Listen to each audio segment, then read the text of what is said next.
Hello everyone, let us continue और exercise 3.2। इससे पहले की वीडियो में हमने 3 क्वेश्चंस को डिस्कस किया था। आज हम बाकी के क्वेश्चंस को देखेंगे। हमारा 4th क्वेश्चन है, which of the following pairs of linear equations are consistent और inconsistent? If consistent obtain the solution graphically. अब देखिए क्वेश्चन क्या कह रहा है। आपको पेयर ऑफ लीनियर इक्वेशंस दे रखे हैं और आपसे पूछा गया है कि ये कंसिस्टेंट है कि इनकंसिस्टेंट है। इन केस ये कंसिस्टेंट होता है तो इसका सॉल्यूशन ग्राफिकली निकालिए। अब देखिए थर्ड क्वेश्चन हमारा यही था। थर्ड क्वेश्चन में क्या था कि हमें ये बताना था कि pair of linear equation consistent है कि इनकंसिस्टेंट है। इसमें भी वही है, बस एक्स्ट्रा क्या है आपका, कंसिस्टेंट होने के बाद आपको सॉल्यूशन ग्राफिकली निकालना है। ओके, देखिए बिल्कुल सेम प्रोसीजर है जो हमने थर्ड क्वेश्चन में किया था, वही हमें इसमें करना है। बस एक्स्ट्रा क्या है, आपको ग्राफ बनाना है। देखते हैं हमारा पहला part, x plus y is equal to 5 and 2x plus 2y is equal to 10। अब देखिए इस टाइप के क्वेश्चंस में सबसे पहला काम क्या करते हैं, हम स्टैंडर्ड फॉर्म में कन्वर्ट करते हैं। सबसे पहला स्टेप क्या होता है, स्टैंडर्ड फॉर्म। स्टैंडर्ड फॉर्म क्या होता है आपका, ax plus by plus c is equal to 0। ये हमारा स्टैंडर्ड फॉर्म होता है। हम इसको स्टैंडर्ड फॉर्म में कन्वर्ट कर लेते हैं। तो पहला इक्वेशन देखिए, 5 उस तरफ है तो हम इसको इधर ले आते हैं, तो हमारे पास हो जाएगा x plus y minus 5 is equal to 0। तो ये स्टैंडर्ड फॉर्म बन गया। अब देखिए दूसरे इक्वेशन के लिए 2x plus 2y is equal to 10, तो इसको कन्वर्ट करेंगे तो आपके पास क्या आ जाएगा, 2x plus 2y minus 10 is equal to 0। Second step क्या होता है, देखिए सेकेंड स्टेप होता है आपको a1, a2, b1, b2 and c1, c2 की वैल्यूज निकालनी होती है। तो देखिए पहले इक्वेशन से हम a1, b1 और c1 की वैल्यू निकालते हैं। a1 देखिए x का कोफिशिएंट क्या है, x का कोफिशिएंट 1 है तो a1 की वैल्यू 1 हो गई। y का कोफिशिएंट देखिए 1 है तो b1 की वैल्यू 1 हो गई।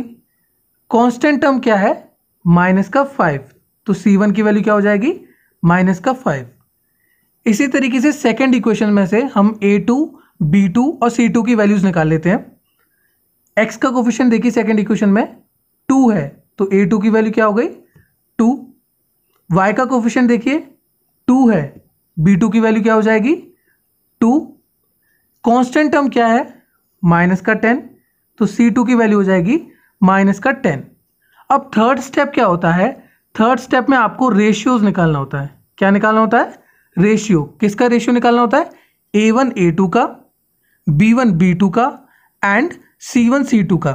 तो देखिए हम रेशियो निकाल लेते हैं। a1 अपॉन a2 क्या हो जाएगा, 1 upon 2 and b1 upon b2 निकालते हैं तो क्या आएगा, 1 अपॉन 2। c1 अपॉन c2 देखिए माइनस 5 अपॉन माइनस 10, तो ये कितना हो जाएगा, सॉल्व करके माइनस से माइनस 10 कैंसिल हो जाएगा, आपके पास बचेगा 1 अपॉन 2। 5 2 से 10 होता है तो आपका रेशियो कितना आ गया, 1 अपॉन 2। तो आपने देखा कि तीनों रेशियो इक्वल है ना। हमारे पास a1 upon a2 is equal to b1 upon b2 is equal to c1 upon c2 है। अब ये किसकी कंडीशन होती है, ये कंडीशन होती है कोइंसिडेंट लाइंस की, है ना। Therefore pair of linear equations are coincident. अब देखिए ये कोइंसिडेंट है तो इसके कितने सॉल्यूशंस होंगे, इसके इनफाइनाइटली मैनी सॉल्यूशंस होंगे। तो सॉल्यूशन आ रहा है इसका मतलब ये कैसा हो गया, कंसिस्टेंट हो गया। तो हमने यहां लिख दिया हेंस इट इज कंसिस्टेंट। अब हमें क्या करना है, क्वेश्चन में क्या कहा था, अगर कंसिस्टेंट है तो ऑब्टेन द सॉल्यूशन ग्राफिकली। अब हमें ग्राफिकली इसका सॉल्यूशन निकालना है। तो देखिए हम पहले पॉइंट्स निकाल लेते हैं। x plus y is equal to 5, ये हमारा फर्स्ट इक्वेशन था। For x is equal to 0, x को हम 0 डाल के देखते हैं तो हमारे पास आता है 0 plus y is equal to 5 which gives y is equal to 5। तो 0 डालने पर y की वैल्यू क्या आई थी, 5। अब देखिए y की वैल्यू 0 डाल के देखते हैं, x plus 0 is equal to 5, तो आपके पास बचेगा x इज इक्वल टू 5। अब हम इसको टैबलेट कर लेते हैं। x की वैल्यू 0 डालने पर y की वैल्यू 5 आई है एंड y की वैल्यू 0 डालने पर x की वैल्यू 5 आई है।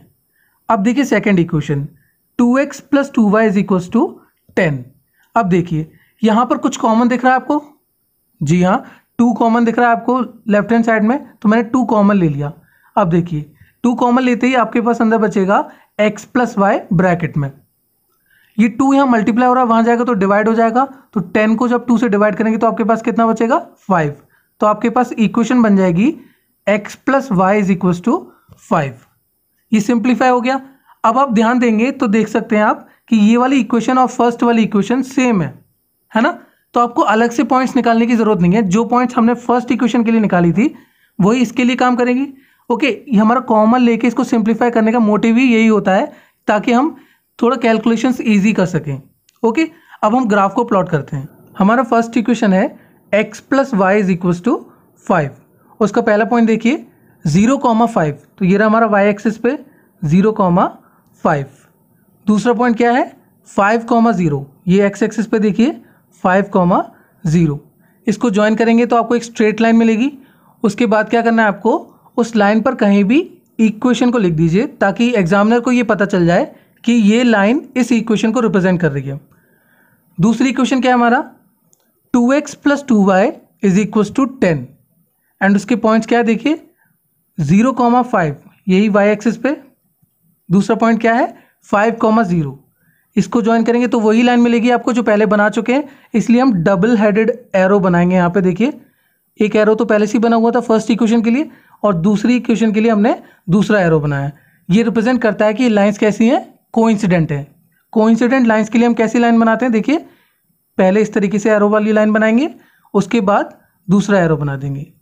ओके, उसके बाद क्या करना है आपको, लाइन पर इक्वेशन का नाम लिखना है।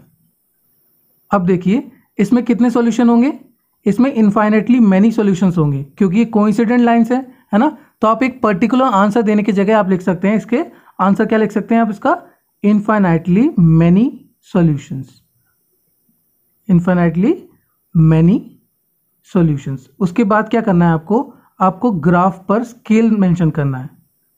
तो स्केल क्या है हमारा, यूनिवर्सल स्केल होता है। On x axis 1 unit = 10 divisions, and on y axis 1 unit = 10 divisions. I hope आपको ये समझ में आया होगा। सेकेंड पार्ट देखिए x - y = 8 and 3x - 3y = 16। इस क्वेश्चन को करने से पहले हम इसके स्टेप्स को रिकॉल कर लेते हैं। पहला स्टेप क्या होता है, गिवन लीनियर इक्वेशन को स्टैंडर्ड फॉर्म में कन्वर्ट करना। हम पहले जो गिवन लीनियर इक्वेशंस है उसको स्टैंडर्ड फॉर्म में कन्वर्ट कर लेते हैं। उसके बाद हम क्या करते हैं, सेकेंड स्टेप क्या है हमारा, सेकेंड स्टेप में हम वैल्यूज निकालते हैं a1, b1, c1 and a2, b2 and c2, इनकी वैल्यूज निकालते हैं। थर्ड स्टेप में हम क्या करते हैं, रेशियोज निकालते हैं। क्या निकालते हैं, रेशियोज। किसकी रेशियोज निकालते हैं हम, a1 का a2 से, b1 का b2 से एंड c1 का c2 से। इसके बाद हम क्या करते हैं, हम ये देखते हैं कि ये रेशियोज कौन सी कंडीशंस को फॉलो कर रहा है, इंटरसेक्टिंग, पैरेलल या फिर कोइंसिडेंट। ओके, अब हम क्वेश्चन को देखते हैं। हमारा पहला स्टेप था स्टैंडर्ड फॉर्म में कन्वर्ट करना। किस में कन्वर्ट करना, स्टैंडर्ड फॉर्म में। तो हम 8 को उस तरफ ले जाएंगे तो आपके पास क्या आ जाएगा, x - y - 8 = 0। And second equation में देखिए 16 को उस तरफ ले जाएंगे तो क्या हो जाएगा, 3x - 3y - 16 = 0। अब दूसरा स्टेप क्या होता है हमारा, वैल्यूज़ निकालना। a1, b1, c1 and a2, b2 and c2, इनकी वैल्यूज़ निकालते हैं हम। अब देखिए पहले इक्वेशन में x का कोफिशिएंट क्या है, 1 है, तो a1 की वैल्यू 1 हो जाएगी। एंड y का कोफिशिएंट क्या है, -1, तो b1 की वैल्यू क्या हो जाएगी, -1। कांस्टेंट टर्म क्या है, -8, तो c1 की वैल्यू क्या हो जाएगी, -8। अब देखिए सेकेंड इक्वेशन को, x का कोफिशिएंट क्या है, 3 है, तो a2 की वैल्यू हो जाएगी 3। एंड y का कोफिशिएंट क्या है, -3, तो b2 की वैल्यू हो जाएगी -3। कांस्टेंट टर्म क्या है, -16, तो आपके पास c2 की वैल्यू हो जाएगी -16। अब थर्ड स्टेप क्या होता है हमारा, थर्ड स्टेप होता है रेशियो निकालना, a1 a2 और b1 b2 का एंड c1 c2 का। तो a1/a2 निकालते हैं हम, तो हमारे पास क्या आएगा, 1/3। b1/b2 निकालेंगे तो क्या आएगा, -1/-3। अब ये देखिए माइनस साइन से माइनस साइन कैंसिल हो जाएगा, तो आपके पास कितना बचेगा, 1/3। c1/c2 देखिए -8/-16, इसको भी सिंप्लीफाई करेंगे तो आपके पास क्या बचेगा, 1/2। है ना, माइनस साइन से माइनस साइन कैंसिल हो जाएगा, 8 2 ज़ा 16, तो आपके पास कितना बचा 1/2। अगर आप ध्यान से देखें तो आपके दो रेशियोज इक्वल हैं, A1/A2 एंड B1/B2, ये इक्वल है, एंड थर्ड रेशियो अनइक्वल है। तो हम कैसे लिखेंगे इसको, A1/A2 is equals to B1/B2 but not equal to C1/C2। अब ये कंडीशन किसका होता है, ये कंडीशन होता है पैरेलल का, और पैरेलल में तो कोई सॉल्यूशन होता नहीं है, इसका मतलब ये कैसा हो गया, इनकंसिस्टेंट हो गया। यहाँ पे इनकंसिस्टेंट आएगा, कंसिस्टेंट नहीं, hence it is inconsistent. Okay, यहाँ करेक्शन कर लीजिएगा, इट इज इनकंसिस्टेंट। अब ये इक्वेशंस तो इनकंसिस्टेंट हो गई, तो हमें इसका ग्राफ प्लॉट करने की ज़रूरत नहीं है। थर्ड पार्ट देखिए, 2x + y - 6 is equals to 0 and 4x - 2y - 4 is equals to 0। अब देखिए पहला स्टेप होता है हमारा स्टैंडर्ड फॉर्म में कन्वर्ट करना, तो ये ऑलरेडी स्टैंडर्ड फॉर्म में है ना, तो आपको पहला स्टेप तो करना ही नहीं पड़ेगा। सेकंड स्टेप होता है वैल्यूज़ निकालना, तो हम वैल्यूज़ निकालते हैं। पहले इक्वेशन में देखिए x का कोफिशिएंट क्या है 2, तो a1 की वैल्यू क्या हो जाएगी 2, y का कोफिशिएंट क्या है 1, तो b1 की वैल्यू क्या हो जाएगी 1, कांस्टेंट टर्म क्या है -6, तो c1 की वैल्यू क्या हो जाएगी -6। अब हम दूसरे इक्वेशन के लिए देखते हैं। दूसरे इक्वेशन में x का कोफिशिएंट क्या है 4, तो a2 की वैल्यू हो जाएगी 4, y का कोफिशिएंट क्या है -2, तो आपके पास b2 की वैल्यू हो जाएगी -2, एंड कांस्टेंट टर्म क्या है -4, तो c2 की वैल्यू हो जाएगी -4। अब थर्ड स्टेप क्या है, रेशियो निकालना, तो हम रेशियो निकालते हैं। A1/A2 कितना हो जाएगा 2/4, दैट मीन्स ये 1/2 हो जाएगा, है ना, एंड B1/B2 निकाल लेते हैं, तो वो क्या होगा -1/2, है ना। C1/C2 कितना होगा -6/4, यानी कि ये हो जाएगा 2 3 ज़ा 6 एंड 2 2 ज़ा 4, दैट मीन्स 3/2। आपने देखा कि तीनों रेशियो अनइक्वल है ना। पहला रेशियो देखिए 1/2 है, दूसरा रेशियो -1/2 है, एंड तीसरा रेशियो 3/2 है। तीनों अनइक्वल है, तो मैंने आपको पहले बताया था जब तीनों अनइक्वल होते हैं तो हम पहले दो को देखते हैं, है ना। हमारे पास हो गया A1/A2 is not equal to B1/B2। अब ये किसकी कंडीशन होती है, ये कंडीशन होती है इंटरसेक्टिंग की, है ना। The pair of linear equations are intersecting. Intersecting है तो सॉल्यूशन भी होगा, अगर सॉल्यूशन है तो ये कैसा हो गया, कंसिस्टेंट हो गया। ओके, अब हम इसका ग्राफ प्लॉट करते हैं ताकि उसका सॉल्यूशन निकाल सकें। हमारा फर्स्ट इक्वेशन है 2x + y - 6 is equals to 0। अब हम x की वैल्यू 0 डाल के देखते हैं। 2 × 0 + y - 6 इज इक्वल्स टू 0। आपके पास बचा y - 6 इज इक्वल्स टू 0, यानी कि y का वैल्यू हो गया 6। अब हम y की वैल्यू 0 डाल के देखते हैं। 2x + 0 - 6 is equals to 0। आपके पास बचा 2x इज इक्वल टू 6, यानी कि x का वैल्यू कितना हो गया 6/2, दैट मीन्स 3। अब हम इसको टैबुलेट कर लेते हैं। x की वैल्यू 0 डालने पर y की वैल्यू 6 आई, एंड y की वैल्यू 0 डालने पर x की वैल्यू 3 आई। सेकेंड इक्वेशन देखिए 4x - 2y - 4 is equal to 0। अब हम इसमें x की वैल्यू 0 डाल के देखते हैं। 4 × 0 - 2y - 4 इज इक्वल टू 0। आपके पास बचा -2y इज इक्वल्स टू 4। अब देखिए -4 वहाँ जाएगा तो प्लस का हो जाएगा, तो आपके पास बचा है -2y इज इक्वल्स टू 4, यानी कि y की वैल्यू हो जाएगी 4/-2, दैट मीन्स -2। अब देखिए for y is equals to 0, 4x - 2 × 0 - 4 is equals to 0। आपके पास बचा 4x - 4 इज इक्वल्स टू 0, यानी कि 4x is equals to 4। x की वैल्यू क्या आएगी 4/4, दैट मीन्स 1। इसको हम टैबुलेट कर लेते हैं। x की वैल्यू 0 डालने पर y की वैल्यू -2, एंड y की वैल्यू 0 डालने पर x की वैल्यू 1। इसको हम ग्राफ में प्लॉट कर लेते हैं। अब देखिए हमारा पहला इक्वेशन है 2x + y - 6 is equals to 0। उसका पहला पॉइंट देखिए 0,6, दैट मीन्स ये रहा हमारा 0,6 y एक्सिस पे, एंड सेकेंड पॉइंट है हमारा 3,0, तो ये रहा हमारा x एक्सिस पे 3,0। इसको ज्वाइन करेंगे तो आपको एक स्ट्रेट लाइन मिलेगा। उसके बाद क्या करना है आपको, उस लाइन पर इक्वेशन का नाम लिखना है। सेकंड इक्वेशन है हमारी 4x - 2y - 4 = 0। इसका पॉइंट देखिए 0, -2, तो ये रहा हमारा 0, -2। एंड सेकंड पॉइंट क्या है 1, 0, तो ये रहा हमारा एक्स एक्सिस पे 1, 0। इसको ज्वाइन करेंगे तो आपको एक स्ट्रेट लाइन मिलेगी। उसके बाद क्या करना है, लाइन पर इक्वेशन का नाम लिखना है। अब देखिए सॉल्यूशन क्या होगा। सॉल्यूशन क्या होता है, वो कॉमन पॉइंट जो दोनों लाइन पर लाई कर रहे हैं, है ना। तो ये देखिए ये वाला पॉइंट है जो दोनों लाइन पर लाई कर रहा है। देखिए इसका कोऑर्डिनेट क्या है, x पर है ये 2 एंड y पर है 2, तो उसका कोऑर्डिनेट क्या हो जाएगा 2, 2। तो ये हमारा क्या हो जाएगा, सॉल्यूशन हो जाएगा। हमारा सॉल्यूशन क्या हो गया, x = 2 एंड y = 2। इसके बाद क्या करना है आपको, स्केल मेंशन करना है। यूनिवर्सल स्केल है, on x axis 1 unit = 10 divisions and on y axis 1 unit = 10 divisions. Fourth part देखिए 2x - 2y - 2 = 0 and 4x - 4y - 5 = 0। अब देखिए हमारा जो पहला स्टेप होता है स्टैंडर्ड फॉर्म में कन्वर्ट करने वाला, ये तो ऑलरेडी है स्टैंडर्ड फॉर्म में, तो हमारा पहला स्टेप हमें करने की ज़रूरत ही नहीं है। सेकंड स्टेप पे आ जाइए, वैल्यूज़ निकालते हैं। फर्स्ट इक्वेशन में देखिए x का कोफिशिएंट क्या है 2, तो a1 की वैल्यू हो गई 2। y का कोफिशिएंट क्या है -2, तो b1 की वैल्यू हो गई -2। कांस्टेंट टर्म क्या है -2, तो c1 की वैल्यू हो जाएगी -2। इसी तरीके से सेकंड इक्वेशन में देखिए x का कोफिशिएंट क्या है 4, तो a2 की वैल्यू हो गई 4।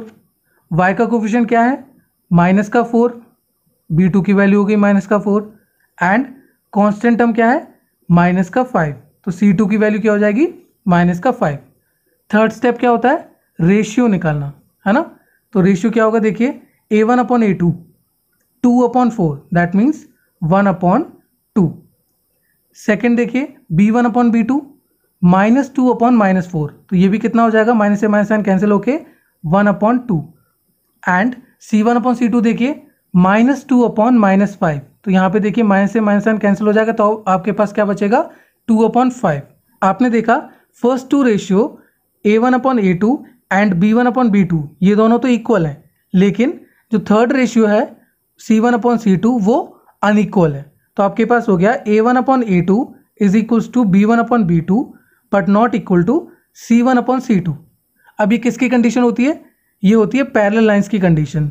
Therefore it is inconsistent. क्यों, क्योंकि पैरेलल लाइंस में तो हमें कोई सॉल्यूशन मिलता नहीं है, तो इसका मतलब ये कैसा हो गया, इनकंसिस्टेंट हो गया। अब ये इनकंसिस्टेंट है तो हमें इसका ग्राफ प्लॉट करने की जरूरत ही नहीं है। फिफ्थ क्वेश्चन देखिए, half the perimeter of a rectangle garden whose length is 4 metre more than its width is 36 metre, find the dimensions of the garden.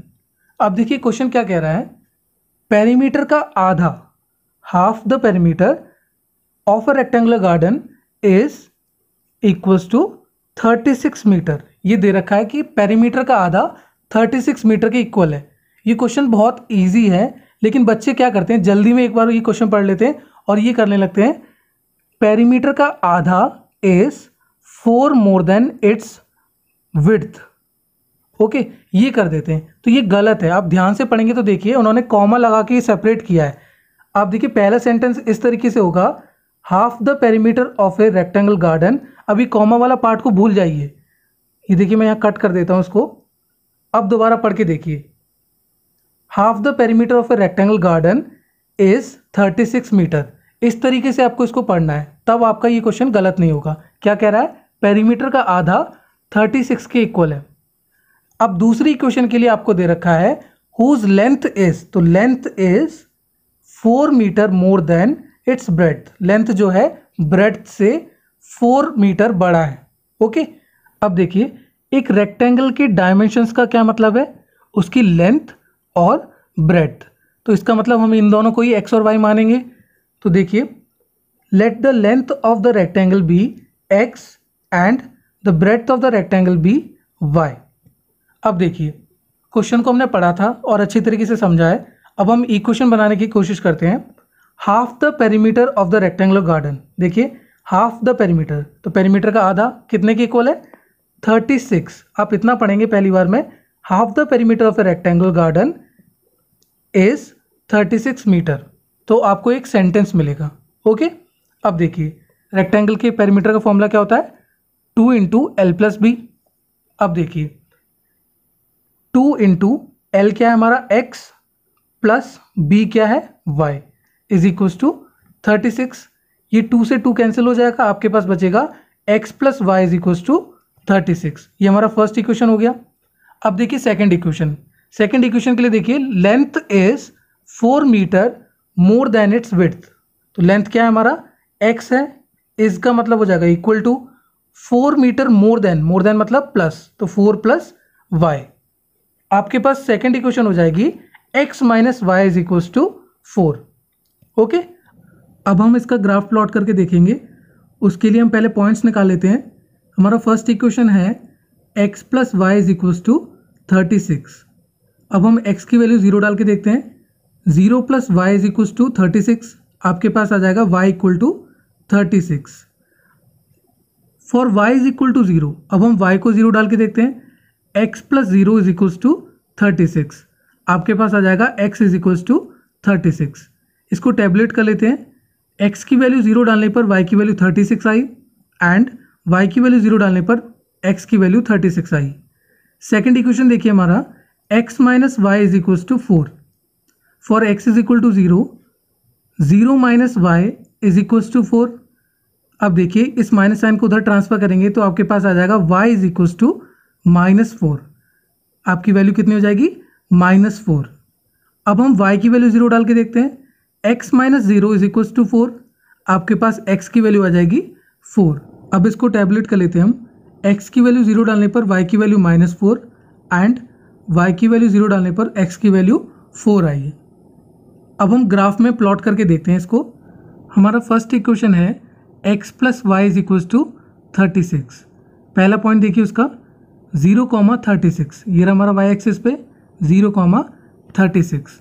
Second point क्या है 36,0, ये रहा हमारा x एक्सिस पे 36,0। इसको ज्वाइन करेंगे तो आपको एक स्ट्रेट लाइन मिलेगी। उसके बाद आप क्या करेंगे, उस लाइन पर इक्वेशन को लिखेंगे। सेकेंड इक्वेशन है हमारी x minus y is equals to 4। उसका पहला पॉइंट देखिए 0,-4, तो ये रहा हमारा 0,-4 y एक्सिस पे। सेकेंड पॉइंट क्या है 4,0, 4,0 ये रहा। इसको ज्वाइन करेंगे आपको एक स्ट्रेट लाइन मिलेगा। उसके बाद क्या करना है, आपको सॉल्यूशन निकालना है। तो सॉल्यूशन क्या होता है, वो कॉमन पॉइंट जो दोनों लाइन पे लाई कर रहा है। देखिए कौन सा पॉइंट है, ये रहा, है ना। इसके कोऑर्डिनेट्स देखते हैं हम। x एक्सिस पे देखिए ये है 20 एंड y एक्सिस पे देखिए 16। आप देख सकते हैं x की वैल्यू हो जाएगी 20 एंड y की वैल्यू हो जाएगी 16, है ना। इस पॉइंट का कोऑर्डिनेट क्या हुआ 20,16। ओके, इससे आपका सॉल्यूशन क्या आया, लेंथ हो जाएगा आपका 20 सेंटीमीटर एंड ब्रेड्थ हो जाएगा 16 सेंटीमीटर। उसके बाद क्या करेंगे, आप स्केल मेंशन करेंगे। आप चाहें तो यूनिवर्सल स्केल भी लिख सकते हैं, नहीं तो आप देख सकते हैं एक यूनिट, यहाँ पे देखिए एक यूनिट 4 सेंटीमीटर को रिप्रेजेंट कर रहा है ना। तो on x axis 1 unit is equals to 4 centimetre and on y axis 1 unit is equals to 4 centimetre. आप चाहें तो इसको लिख लीजिए, नहीं तो यूनिवर्सल स्केल से भी काम चल जाएगा। सिक्स्थ क्वेश्चन देखिए, given the linear equation 2x plus 3y minus 8 is equals to 0, right another linear equation in 2 variables such that the geometrical representation of the pair so formed is first part intersecting. अब देखिए ये question क्या कहना चाह रहा है, आपको एक लीनियर इक्वेशन दे रखा है और आपसे बोला गया है कि आप एक लीनियर इक्वेशन खुद बनाइए जिससे कि दोनों लाइंस इंटरसेक्टिंग हो। कैसी हो, इंटरसेक्टिंग हो। अब देखिए कैसे करेंगे हम इसको, पहले हम इक्वेशन को स्टैंडर्ड फॉर्म में कन्वर्ट करेंगे, तो ये ऑलरेडी स्टैंडर्ड फॉर्म में है। ओके, उसके बाद हम क्या करेंगे, वैल्यूज़ को निकालेंगे। तो हमारे देखिए फर्स्ट इक्वेशन में x का कोफिशिएंट क्या है 2, तो a1 की वैल्यू 2 हो जाएगी एंड y का कोफिशिएंट क्या है 3, तो b1 की वैल्यू 3 हो जाएगी। कांस्टेंट टर्म क्या है -8, तो c1 की वैल्यू क्या हो जाएगी -8। अब देखिए आपको एक लीनियर इक्वेशन बनाना है जो कि इस लाइन के साथ इंटरसेक्टिंग हो, है ना। तो इंटरसेक्टिंग का कंडीशन क्या होता है, two lines intersect if a1 upon a2 is not equal to b1 upon b2। अगर ये कंडीशन सेटिस्फाई करती है तो वो दोनों लाइन्स जो होंगी वो इंटरसेक्टिंग होगी। अब देखिए हम a2, b2 और c2 की वैल्यूज खुद से बनाएंगे जिससे कि इक्वेशन बन जाए। अब देखिए a1 अपॉन a2 का रेशियो b1 अपॉन b2 के रेशियो के इक्वल नहीं होना चाहिए, तो a2 की वैल्यू मान लेते हैं 4। अब देखिए a1 अपॉन a2 का रेशियो क्या आएगा, a1 अपॉन a2 क्या होगा 2 अपॉन 4, दैट मीन्स 1 अपॉन 2। अब हमें b2 की वैल्यू ऐसी चूज करनी होगी जिससे कि b1 अपॉन b2 की वैल्यू 1 अपॉन 2 ना आए, है ना। तो आप कोई भी ऐसा नंबर रख दीजिए जिससे कि रेशियो 1 अपॉन 2 ना आए, तो मैं यहाँ पे 5 रख देता हूँ। ओके, अब देखिए b1 अपॉन b2 कितना होगा 3 अपॉन 5। क्या a1 upon a2 b1 upon b2 के इक्वल है, नहीं ना। देखिए a1 अपॉन a2 तो 1 अपॉन 2 है एंड b1 अपॉन b2 कितना है 3 अपॉन 5, तो हमारी कंडीशन तो होल्ड कर गई। देखिए a1 upon a2 is not equal to b1 upon b2। अब देखिए c2 की वैल्यू, c2 की वैल्यू की इसमें कहीं है क्या, नहीं ना, तो आप c2 की वैल्यू कुछ भी रख सकते हैं। तो मैं यहाँ रख देता हूँ -7, कुछ भी रख सकते हैं आप, प्लस का भी रख सकते हैं माइनस का भी रख सकते हैं। अब हम इक्वेशन बनाते हैं। हमारी सेकेंड इक्वेशन होगी 4x plus 5y minus 7 is equal to 0। तो ये हमारी क्या हो जाएगी, सेकेंड इक्वेशन होगी। अगर आप इस वाली इक्वेशन को और इस वाली इक्वेशन को प्लॉट करेंगे तो कैसी लाइन मिलेगी, इंटरसेक्टिंग लाइन मिलेगी। अब एक और एग्जांपल देख लीजिए इसका। अब मैं a2 की वैल्यू 6 मान लेता हूँ, तो हमारा a1 अपॉन a2 का रेशियो कितना आएगा 2 अपॉन 6, दैट मीन्स 1 अपॉन 3, है ना। अब मुझे b2 की वैल्यू ऐसी लेनी पड़ेगी जिससे कि b1 अपॉन b2 1 अपॉन 3 ना आए, है ना। तो मैंने पहले 5 लिया था, अब मैं ले लेता हूँ 1, कोई दिक्कत नहीं है। अब b1 अपॉन b2 की वैल्यू देखिए क्या होगा 3 अपॉन 1। आप देख सकते हैं कि a1 अपॉन a2 1 अपॉन 3 है and b1 upon b2 3 upon 1 है, तो दोनों अनइक्वल है ratio. a1 upon a2 is not equal to b1 upon b2। अब बचा c2 की वैल्यू, मैंने बताया था आप कुछ भी ले लीजिए, अब +7 ले लीजिए। अब देखिए आपकी सेकंड इक्वेशन क्या बनेगी, 6x plus y plus 7 is equal to 0। तो ये हमारा सेकंड इक्वेशन हो जाएगी जो कि इंटरसेक्टिंग होगी इस लाइन के साथ। इसी तरीके से आप न्यूमरस एग्जाम्पल दे सकते हैं, आपको जो वैल्यू देनी है आप दे सकते हैं। कंडीशन याद रखिएगा, a1 upon a2 should not be equal to b1 upon b2। Second part देखिए, पैरेलल लाइंस। हमारी इक्वेशन तो वही है 2x plus 3y minus 8 is equal to 0। उसके बाद हमने पहले पार्ट में क्या किया था, वैल्यूज़ निकाली थी a1, b1 और c1 की। x का कोफिशिएंट 2 है तो a1 की वैल्यू 2 हो गई, y का कोफिशिएंट 3 है तो b1 की वैल्यू 3 हो गई, कांस्टेंट टर्म -8 है तो c1 की वैल्यू -8 हो गई। अब देखिए पैरेलल के लिए कंडीशन क्या होती है, पैरेलल के लिए कंडीशन होती है a1 upon a2 is equal to b1 upon b2 but not equal to c1 upon c2। अब हमें a2, b2 और c2 इनकी वैल्यूज़ इस तरीके से चूज़ करनी है कि ये कंडीशन सेटिस्फाई हो जाए, है ना। अब देखिए a2 को मैं मान लेता हूँ 4, तो a1 अपॉन a2 क्या हो जाएगा, देखिए a1 अपॉन a2 हो जाएगा 2 अपॉन 4, दैट मीन्स 1 अपॉन 2। अब मुझे b1 अपॉन b2 की रेशियो निकालना है। इसके लिए मुझे b2 ऐसा चूज़ करना पड़ेगा जिससे b1 अपॉन b2 कितना आना चाहिए, 1 अपॉन 2 आना चाहिए। अब देखिए 1 अपॉन 2 लाने के लिए मुझे यहाँ 6 रखना पड़ेगा क्योंकि 3 2 6 होता है, तो ये हो जाएगा 3 अपॉन 6। b1 अपॉन b2 के रेशियो क्या हो जाएगा 3 अपॉन 6, दैट मीन्स 1 अपॉन 2। अब देखिए हमारा a1 अपॉन a2 का रेशियो b1 अपॉन b2 के रेशियो के इक्वल हो गया, लेकिन c1 अपॉन c2 का रेशियो के बराबर नहीं होना चाहिए। तो c2 की वैल्यू ऐसे सेलेक्ट कीजिए जिससे कि रेशियो 1 अपॉन 2 ना आए। तो मैं यहाँ पे 7 रख देता हूँ, तो देखिए रेशियो क्या हो जाएगा -8 अपॉन 7। c1 अपॉन c2 का रेशियो क्या हो जाएगा -8 अपॉन 7, तो अनइक्वल हो जाएगा। तो इसका मतलब हमारा जो कंडीशन है वो सेटिस्फाई हो गया। तो हमारी इक्वेशन क्या हो जाएगी 4x plus 6y plus 7 is equal to 0।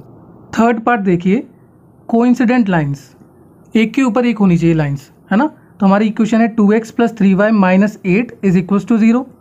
a1 की वैल्यू क्या थी हमारी 2, B1 की वैल्यू 3 एंड C1 की वैल्यू -8। अब देखिए कोइंसिडेंट के लिए कंडीशन क्या होती है, A1/A2 is equals to B1/B2 is equals to C1/C2। तीनों रेशियो क्या होना चाहिए, इक्वल होना चाहिए, है ना। अब देखिए ये बहुत सिंपल होता है, आप एक काम करिएगा, इनकी वैल्यूज़ में जो A1, B1 और C1 है हमारे पास, इनकी वैल्यूज़ में कोई कांस्टेंट नंबर से मल्टीप्लाई कर दीजिए। फॉर एग्जांपल मैं 2 से मल्टीप्लाई कर देता हूँ, वही हमारी A2, B2 और C2 की वैल्यूज़ मान लीजिएगा आप। A1 में देखिए 2 का मल्टीप्लाई करूँगा तो आपके पास आएगा 4, तो ये हो गया हमारा A2 की वैल्यू। 3 में हम 2 का मल्टीप्लाई करेंगे तो क्या हो जाएगा 6, -8 में 2 का मल्टीप्लाई करेंगे तो हमारे पास कितना हो जाएगा -16। अब आप रेशियो निकाल के देखिए, A1/A2 कितना हो जाएगा 2/4, दैट मीन्स 1/2, है ना। एंड B1/B2 कितना होगा 3/6, जो कि कितना हो जाएगा 1/2। एंड C1/C2 देखिए कितना होगा -8/-16, ये भी कितना हो जाएगा 1/2। इसका मतलब हमारा कंडीशन सेटिस्फाई हो गया, तीनों रेशियो इक्वल आ गए, यानी कि ये लाइंस कैसे हो गई, कोइंसिडेंट लाइंस हो गई। तो आपकी इक्वेशन क्या हो जाएगा 4x + 6y - 16 is equals to 0। Okay, आप एक और एग्जांपल देख लीजिए।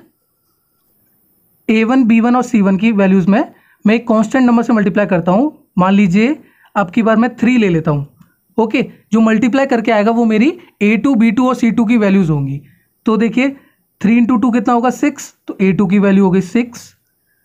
3 × 3 कितना हो जाएगा 9, तो B2 की वैल्यू होगी 9। 3 × -8 कितना हो जाएगा -24। अब आप रेशियो निकाल के देखेंगे, देखिए A1/A2 निकालेंगे तो 2/6 होगा, यानी कि 1/3, है ना। B1/B2 करेंगे तो कितना आएगा 1/3। C1/C2 करेंगे तो कितना आएगा 1/3। तीनों रेशियो इक्वल हो गए, है ना। तो ये हमारा इक्वेशन बन जाएगा 6x + 9y - 24 is equals to 0। ऐसा काम हम कब करेंगे, जब मल्टीप्लाई करने वाला कोइंसिडेंट लाइंस के लिए, क्योंकि हमें तीनों रेशियो इक्वल चाहिए होता है। ओके, इसलिए हम एक नंबर से इसको मल्टीप्लाई कर देंगे, किसी भी एक नंबर से तीनों नंबर्स को मल्टीप्लाई कर देंगे तो हमारी A2, B2 और C2 निकल आएगा। अब 7th क्वेश्चन देखिए, बहुत ही इंपॉर्टेंट क्वेश्चन है ये। Draw the graphs of the equations x - y + 1 is equals to 0 and 3x + 2y - 12 is equals to 0. Determine the coordinates of the vertices of the triangle formed by these lines and the x-axis and shade the triangular region. अब देखिए question तो बहुत easy है लेकिन important भी है। क्या कह रहा है क्वेश्चन, देखिए आपको 2 लीनियर इक्वेशन दे रखे हैं, उसका ग्राफ प्लॉट करना है। उसके बाद ये 2 लाइंस और एक्स एक्सिस के बीच में जो ट्राइंगल बन रहा है उसको शेड करना है। ओके, और उसके वर्टिसेस के कोऑर्डिनेट्स बताने। तो हम जब ग्राफ प्लॉट करेंगे तो हमको ये आसानी से समझ में आ जाएगा। हमारा पहला इक्वेशन देखिए, x - y + 1 is equals to 0। अब हम x की वैल्यू 0 डाल के देखते हैं। 0 - y + 1 इज इक्वल्स टू 0। ये 1 वहाँ जाएगा तो माइनस हो जाएगा, तो आपके पास बचेगा -y इज इक्वल्स टू -1। आपके पास y की वैल्यू आ जाएगी 1। अब हम y की वैल्यू 0 डाल के देखते हैं। x - 0 + 1 इज इक्वल्स टू 0, यानी कि x इज इक्वल्स टू -1। इसको हम टैबलेट कर लेते हैं। x की वैल्यू 0 डालने पर y की वैल्यू 1 आई थी एंड y की वैल्यू 0 डालने पर x की वैल्यू -1। अब हम दूसरी इक्वेशन देखते हैं। 3x + 2y - 12 is equals to 0। इसमें हम x की वैल्यू 0 डाल के देखते हैं। 3 × 0 + 2y - 12 इज इक्वल्स टू 0। आपके पास बचा 2y - 12 इज इक्वल्स टू 0, यानी कि 2y इज इक्वल्स टू 12। अब y की वैल्यू निकालेंगे तो आपके पास कितना आएगा 12/2, दैट मीन्स 6। अब हम y की वैल्यू 0 डाल के देखते हैं। 3x + 2 × 0 - 12 is equals to 0। आपके पास बचा 3x - 12 इज इक्वल्स टू 0, यानी कि 3x is equals to 12। x की वैल्यू क्या आएगी 12/3, दैट इज 4। इसको भी हम टैबुलेट कर लेते हैं। x की वैल्यू 0 डालने पर y की वैल्यू 6 आई एंड y की वैल्यू 0 डालने पर x की वैल्यू 4 आई। अब हम इसका ग्राफ प्लॉट कर लेते हैं। हमारा पहला इक्वेशन है x - y + 1 is equals to 0। उसका पहला पॉइंट देखिए 0,1, तो ये रहा हमारा y एक्सिस पे 0,1। एंड दूसरा पॉइंट क्या है -1,0, तो ये रहा हमारा -1,0। इसको ज्वाइन करेंगे तो आपको एक स्ट्रेट लाइन मिलेगी। उसके बाद आपको क्या करना है, हाँ, लाइन पर इक्वेशन का नाम लिखना है। सेकेंड इक्वेशन है आपके पास 3x + 2y - 12 = 0। आपका पहला पॉइंट क्या है इसका, देखिए 0,6, तो ये रहा हमारा 0,6। एंड दूसरा पॉइंट क्या है 4,0, तो आपका 4,0 ये रहा। इसको ज्वाइन करेंगे तो आपको एक स्ट्रेट लाइन मिलेगी। उसके बाद क्या करेंगे, आप लाइन के ऊपर इक्वेशन का नाम लिखेंगे। अब देखिए, आपसे बोला गया था कि ट्राइंगल के वर्टिसेस का कोऑर्डिनेट्स बताइए। कौन सा ट्राइंगल, जो कि इन दोनों लाइन से, देखिए ये वाली लाइन एंड दूसरी लाइन हमारी ये है, एंड एक्स एक्सिस से मिलकर बनना चाहिए। तो कौन सा ट्राइंगल हो गया, देखिए मैं शेड कर देता हूँ आपके लिए, ये वाला ट्राइंगल हो गया। ओके, अब इसके वर्टिसेस के कोऑर्डिनेट्स बताने हैं आपको। तो पहला कोऑर्डिनेट देख लीजिए, इसको देखिए, ये क्या होगा, एक्स पर ये 2 पर है ना, एंड वाई कोऑर्डिनेट क्या है इसका 3, तो आपका कोऑर्डिनेट क्या हो जाएगा 2,3, है ना। दूसरा कोऑर्डिनेट देखिए -1,0, है ना, ये वाला पॉइंट क्या हो जाएगा -1,0, एंड ये वाला कोऑर्डिनेट क्या हो जाएगा 4,0। तो ट्राइंगल के वर्टिसेस के कोऑर्डिनेट क्या हो गए 2,3 एंड -1,0 एंड 4,0। तो 3 कोऑर्डिनेट्स हो गए आपके, है ना। आपसे कहा गया था ट्राइंगल के वर्टिसेस का कोऑर्डिनेट्स बताइए और उस ट्राइंगल को शेड कीजिए। तो आपने शेड तो कर दिया है यहाँ पे, उसके बाद आपने उसके कोऑर्डिनेट्स भी बता दिए। अब आप क्या करेंगे, आप स्केल को मेंशन करेंगे।